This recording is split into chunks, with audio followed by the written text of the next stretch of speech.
Well, where in the world is Bonnie today?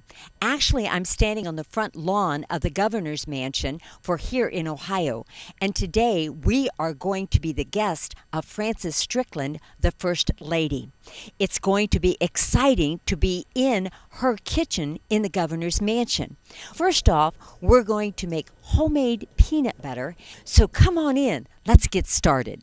Good morning, Frances. Good morning, I'd like Bonnie. to welcome you to our show, and thanks for having us in your kitchen. Well, welcome to the people's home. Oh, that's the good fun part of it. We're going to see a different side today. This isn't about politics or economics. This is about having fun. It's about eating. Oh, I think I like that. That's pretty good. But you know what? I understand that you really do have some rural roots in agriculture. Would you like to tell us about those, please?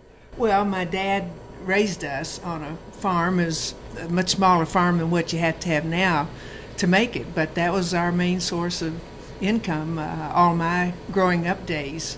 So I'm really tied to my roots, my farming roots. And you were in 4-H, were you not? Yes, for a little while I had my own little heifer that I showed, and I was telling the kids that others loved to see me coming because they knew as long as I was there with Princess, they weren't going to come in last.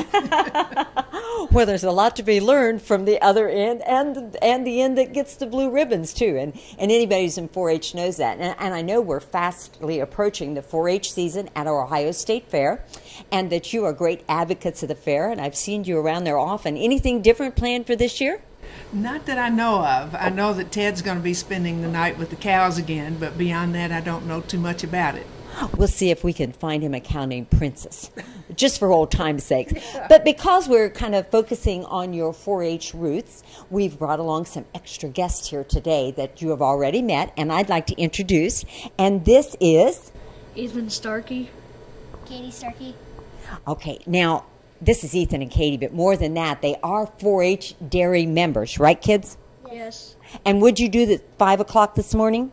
Fed our show-strung animals. I understand the recipe we're doing is for peanut butter, and this is something you did do at camp, and we're going to let you kind of show us how you did that, and the kids are going to help you. So if you want to get started, I'll kind of give the play-by-play with you. So what's first? Well, first you have to come up with the butter. Okay. And I need to give you each a jar. Mm-hmm. Let's see. This is a good size. Yes, I like that one. Okay. And then we fill up the jar with about halfway full Okay. with cream. You're getting help there, Ethan. Like Okay. that lid very well. Let's do All right. this one. Okay. Here, I'll let you all pour it. You look Yeah, like- about halfway full. This is the way we did at camp. Kids did their own thing. Okay. And you can go home and do this tonight, too, when you get done baling hay and straw. Good deal. All right. And that is heavy whipping cream, folks. If you're watching, you can see that. Don't try this with milk. You'll need heavy whipping cream because the butterfat content is really, really high. All right. Very good. Okay. Looks Now good. you put the lid on as tight as you Oh, can, yeah. and you start shaking it. Okay. So now that we have the kids shaking, it's going to take about 4 minutes, correct? Okay. 4 to 5. And what's going to happen when they keep shaking that 4 to 5 minutes? Well, it's agitating, and as it does that, then it will separate and it will turn into butter. 4 to 5 minutes has passed, but there was a lot of hard physical labor, wasn't that? We about shook ourselves crazy, but we got it done. And now we're ready to strain off the butter.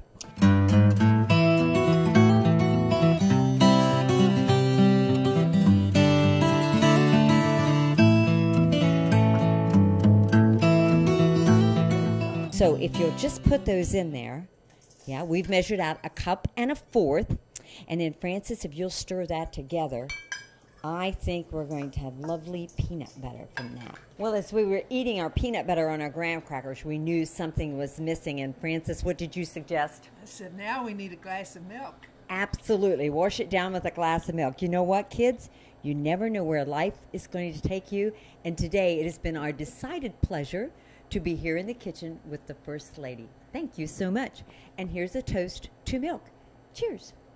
Now, if you will recall, we made the homemade peanut butter with Ethan and Katie, and it was delicious with the graham crackers and milk. Thank you for suggesting the milk. I should have thought of that. But Frances, now that we have this, I understand you have another story that goes along with the homemade peanut butter, and it involves bumblebees? Right. Oh, tell me about that. Well, you've never had peanut butter if you haven't had it looking like a bumblebee. I got onto that when I visited an after-school program over in Lancaster, in Fairfield County, and that's what they served me that day.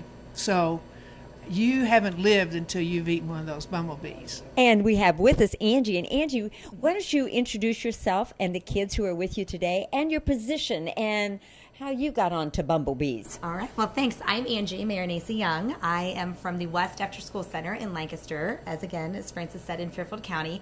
We are an after-school program funded by a 21st Century grant, and we started about 2 years ago to take on the childhood obesity issue that we face as a nation. So we came up with this idea to have a show called Healthy Living for Kids. And when Mrs. Strickland was gracious enough to come down to the center, we decided, the kids, there are about 165, decided that we wanted to make these peanut butter bumblebees. So they had a wonderful time, and it was quite a great visit. So today with me, I brought my 2 children and my niece, who are very involved in the West After School program. And this is Lily Young. Hi, Lily. How are you? Good. Good. Okay. Jack Young. Hi, Jack. How are you? Good. And you've even been lucky today. You found a 4-leaf clover, didn't you? 3 of them. It's the jackpot, folks. It's the jackpot. I'm standing next to you, Jack. And this is? Molly. Oh, hi, Molly. How are you? Good. Good. Are you excited to be here? Yeah. This is pretty cool, isn't it? I mean, what we're going to do next, I went ahead and started the stirring with the spatula. I'm going to set that down and let these little hands get in there and mix it all up. Oh, this is the fun part, right? Go ahead, guys. Okay. Oh. What's that feel like, Mal? So we went ahead and mixed it. Now we're going to mold them into the actual bee shapes. Again, Bonnie, depending on how many children you have in the kitchen. I know when Mrs. Strickland was at West After School, we had made them ahead of time. But when I've actually done these with kids, they come out in all shapes and sizes. See, now that we've had our shapes and we all had fun, didn't we? And we have the big queen bee right here. I like that one too, Jack. That's pretty cool. So what's next, teacher? All right, the next step is to decorate the bees. And what we use for that, Bonnie, we have some almonds here for the wings. We've got 1/3 of a cup of melted chocolate. And then we have some chocolate morsels for the eyes. Oh, some little mini bits. Yes, Okay. yes, some mini ones, exactly. And again, you know, depending on what you have in your kitchen, you can substitute or use anything that comes to your mind. So, guys, what do you want to do first? Let's start maybe with the wings, do you think? Yeah. All the bees need some wings. And while they are doing that, like I said, we went ahead and melted the chocolate, and we're going to pour it in a Ziploc, and I've snipped the end of it for some piping on top. Right, right. So that's probably the melting of the chocolate is going to need some adult help.